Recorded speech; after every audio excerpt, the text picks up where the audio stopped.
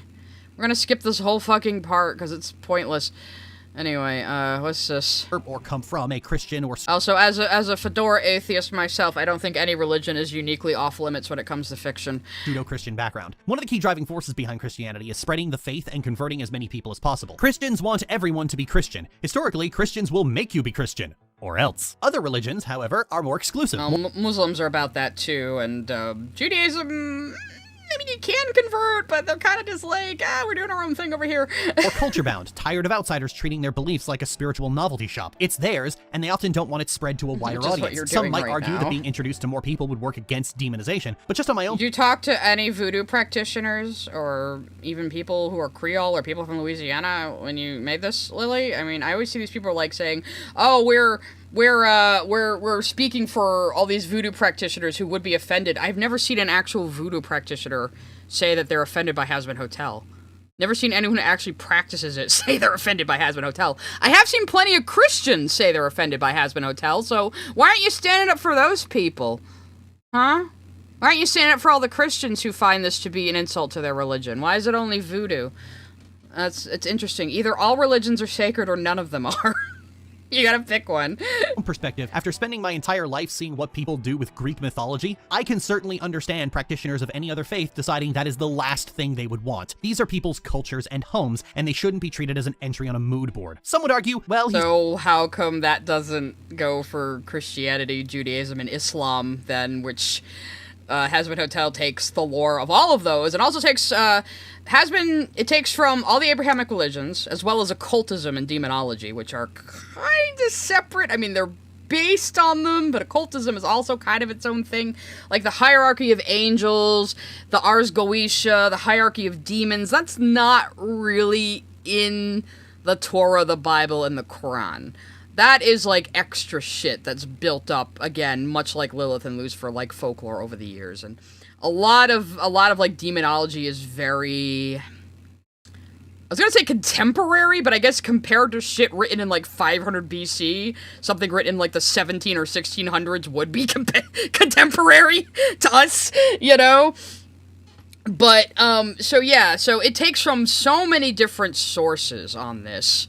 So, yeah, it just seems kind of contradictory to say voodoo is the one thing off limits, when voodoo is also related to Christianity, because it comes from the mixture of old folk religions and Catholicism, so kind of fits, really, if you think about it. He's from New Orleans and was black in life. Okay, listen, and we know he was probably inspired by Dr. Facilier. Let's be fucking real. I mean, probably, yes, he was. Probably. But Dr. Facilier was also inspired by Baron Samedi, who was a figure in voodoo, so, you know, and so is Alistair, so, I mean, what the fuck? Putting aside the issue of why the fuck is he a deer then, the truth of the matter is that the character's background doesn't really matter. You shouldn't be using cultural symbols as part of an aesthetic, and you definitely shouldn't be doing it with veves. I mean, I started reading about— So, I mean, what about, like, the pentagrams then? Are the pentagrams also bad? Are the pentagrams not also inviting evil spirits somehow by being on screen? There's lots of pentagrams too, Lily. And Heaven has some very cross-like shapes. Why aren't you mad about those? I mean, again, this seems awful hypocritical to me. Because people are like, you know, there's also people like, well, voodoo is a closed religion. You can literally go to a voodoo practitioner and be taught voodoo. And nothing is going to stop you from practicing it on your own. You could learn everything about voodoo and just do it if you wanted to. Nothing's fucking stopping you. I mean, you could say, oh, you're gonna be fucking with forces you don't understand, but I mean, personally, obviously, I don't believe in these things. I don't believe in the supernatural. So, I don't believe in ghosts and demons and spirits and gods. I just don't. So, to me, it's just like, who the fuck cares, you know? So what about the pentagrams? What about all these other symbols in here? Why is it only this one thing? Just so white people can go, that's racist! Look how important I am! And you definitely shouldn't be doing it with Veves. I mean, I started reading about Haitian voodoo with the intention of making it part of a character's background, and the more I read, the more I came to the realization that this was— It's not Haitian voodoo, it's Louisiana voodoo, though. They're different. They are different. They have differences. So beyond my ken that I really just shouldn't do this. This really isn't something that should be played around with, at least not without having a practitioner on staff. It's not enough to have characters as representation. And did you consult a practitioner when you wrote this section of the video, Lily? I don't think you did! Yeah, it's like iPos getting mad at Wendigoon using Wendigo, even though Wendigoon is actually, like, of native descent and isn't white. So...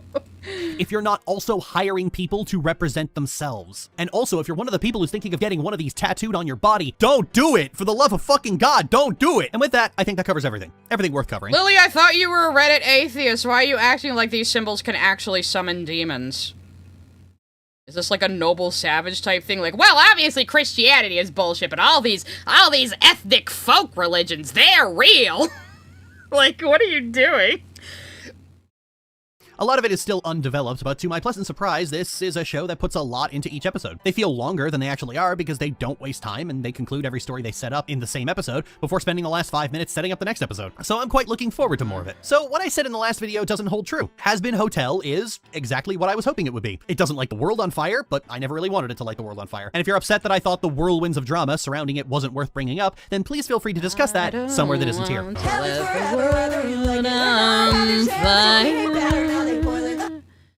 Anyway, so that was a nice revisit of how Lily used to talk about Hazbin Hotel, which was still bad.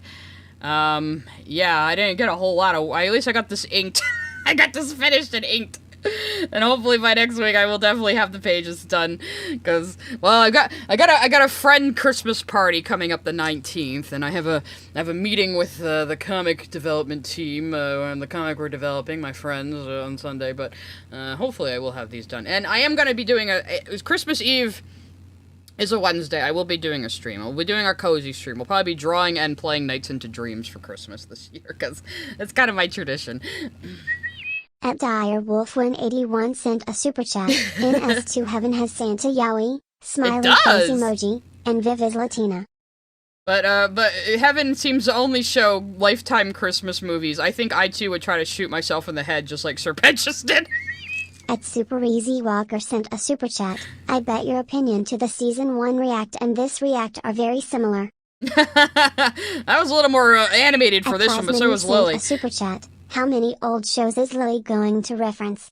That's her, she was on this whole thing with She-Ra for a while. It was weird. Miss Jasmine305 sent a super chat. She probably doesn't bring up her personal BS and SU anymore, cause if you search either on to know more, other videos like High PS and Junes pop up. Yeah, exactly. And of course then there's me, of course, and I think I probably bug Lily a little more than she lets on.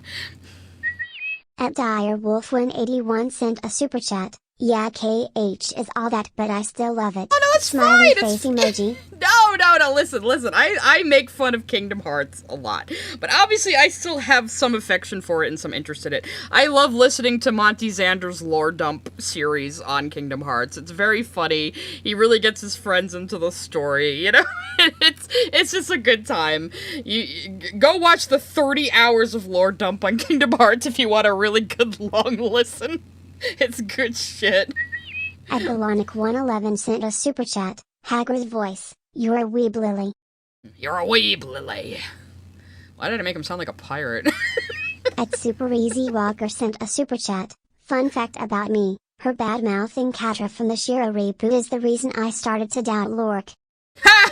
At That's Master funny. Clockwork 4436 sent a super chat. Why does theory crafting piss her off so much? Most fans find it fun to speculate and ponder the lore. Because she's bad at it. And she doesn't pick up on the things people talk about. So she gets angry because she can't participate. Instead of trying to get better at media analysis, she just goes, caring about lore is stupid and you're all stupid for doing it. At ActionFan19 sent a super chat. Meanwhile, Mormonism is all about whitewashing what's already being whitewashed. Let's not get into it, but yeah, look up the Mormon cartoons sometime if you want to learn all about Mormonism and how white people are delightful and winsome. At CatPeasant106 sent a super chat. If you guys want a better Hazbin S2 analysis, look out for Maddie's Max's upcoming S2 video. Go support her. Ooh, let's check out that channel real quick. Maddie Maxis. I like the name already. Let's see. Oh, I think I've watched the Angel Dust one. I think I've watched. She's funny. She's really funny. Yeah. Oh, she's a video about Dragon Age romances. How come I did not know this? Yeah, even though it doesn't have the red bar, I'm pretty sure I watched this because I recognize her face. So, oh man, she's done a lot of Dragon Age videos. Hot damn. All right. I'm definitely watching more of her stuff. So yeah, check out Maddie Maxis. She did a pretty good video on Angel Dust. She has videos on Dragon Age, which instantly makes me like her. She's a Dragon Age homie. Hell yeah. I was just talking about Dragon Age and how Lily did a bunch of Dragon Age videos just to try to get back at me because she learned it's my other major fandom, or at least it was before the series got taken out back and shot by EA finally. But if you do want to find out about that, I did do a 9-hour live stream on all 4 of Lily's Dragon Age videos. I have not cut this down yet. The footage was acting a little wonky in Vegas, the recorded footage. Maybe one day I will. I don't know, because, like, I'm the only one who gives a shit about Dragon Age. I did, however, start the stream with a pretty funny video that actually, I think I'll just show you guys. We'll do that as our sign out. So if you didn't know, Gareth David Lloyd is the voice of Solus in Dragon Age. He's a companion in Inquisition and becomes like the main villain of the series. I ordered a cameo from him with some dialogue I wrote in order to make an opening video that I'm very proud of. Actually, hang on a second. I think I have the whole thing just for, I think I have the video by itself, for members only, actually. Why isn't it? Well, that's the short, but I swear I also have, I have it as a thing for members only. There it is. So, yes, I actually cameoed David Gareth Lloyd. And, paid extra in order to write him, instructions. And he phenomenally delivered for me. And then I played the opening of the game for the opening cutscene as a character I made to look like Lily, and then dubbed the dialogue to it. So let's watch that real quick as a little treat. You have no idea what you have done. Well, that was a line from the game right there. The rest is my cameo from him.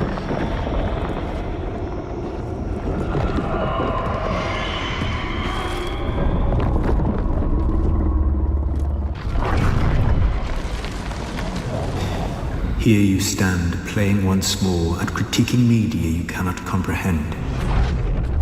And inevitably you have stepped too far.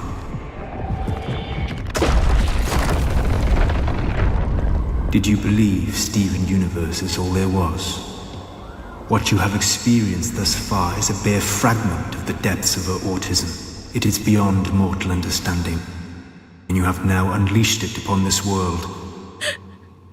I actually gave him an alternate line if he didn't want to say the depths of her autism, but he went for it.